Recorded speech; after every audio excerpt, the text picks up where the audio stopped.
Andre Cristiano dari kelas 11 IPA 3 absen 24. Saat ini saya akan mempresentasikan tentang sakramen imamat atau bisa dibilang sakramen pentahbisan.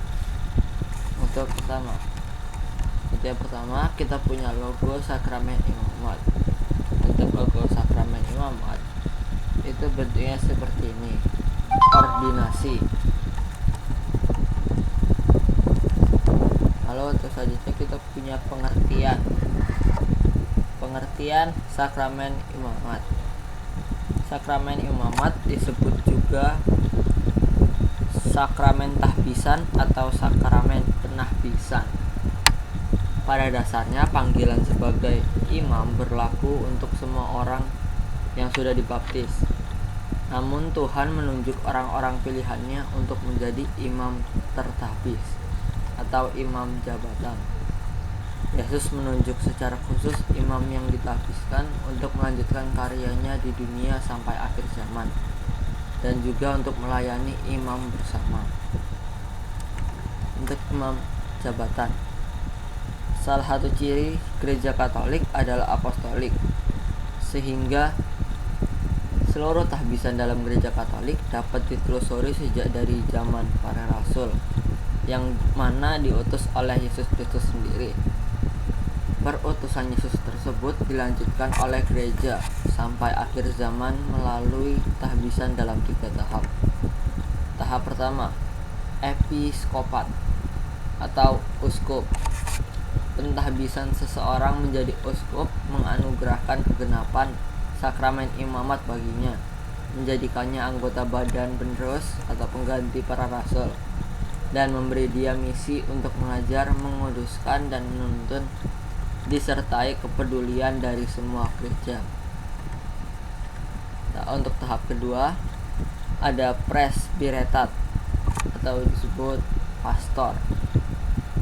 Penahbisan seseorang menjadi imam mengkonfigurasinya menjadi Kristus selaku kepala gereja dan imam agung, serta menganugerahkan baginya kuasa sebagai asisten uskup yang bersangkut untuk merayakan sakramen-sakramen dan kegiatan-kegiatan liturgis lainnya, teristimewa ekaristi.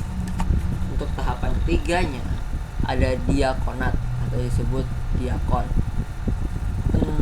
Pentahbisan seseorang menjadi diakon mengkonfigurasinya menjadi Kristus selaku hamba semua orang, menempatkan dia pada tugas pelayanan uskup yang bersangkutan, khususnya pada kegiatan gereja dalam mengamalkan cinta kasih Kristiani terhadap kaum papa dan dalam memberitakan firman Allah.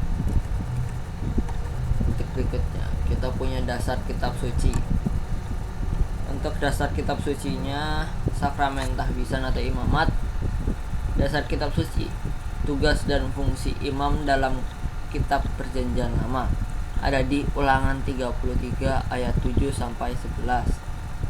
Untuk keimamatan Melkisedek di atas keimamatan Aaron ada dalam Ibrani 7 ayat 1 sampai 17, dan ada di Injil Ibrani 8 ayat 1 sampai 13. Untuk Melkisedek menulis tentang Kristus ada di Injil Mazmur 110 ayat 4.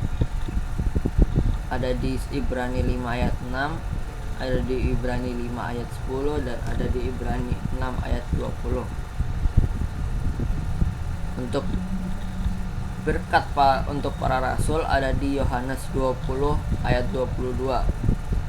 Untuk tugas dari seorang imam ada di Mal 1 ayat 11. Terus berikutnya ada di Matius 28 ayat 19.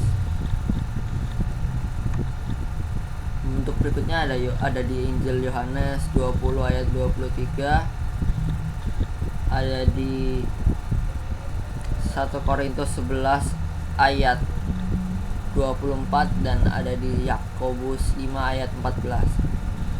Untuk yang mal 1 ayat 11 itu adalah Maleaki 1 ayat 11. Tingkat otoritas ada di 1 Korintus 12 ayat 28.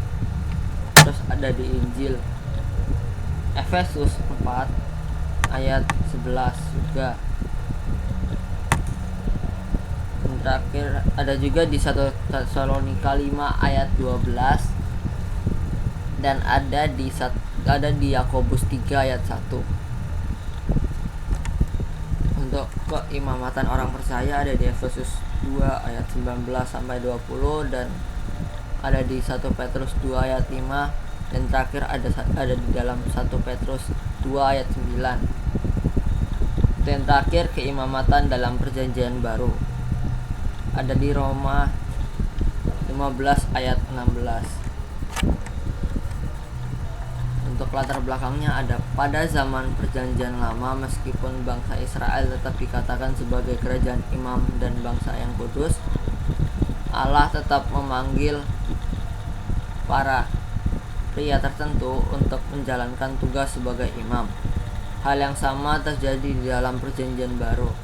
Sebab walaupun semua orang Kristen dikatakan sebagai imamat yang rajani, namun Yesus memanggil secara khusus beberapa orang pria untuk menjalankan tugas pelayanan sebagai imam.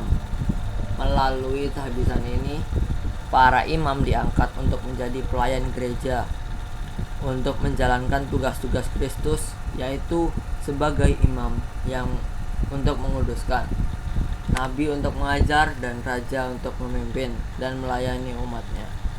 Di atas semua ini, tugas yang terpenting adalah mengabarkan Injil dan menyampaikan sakramen-sakramen.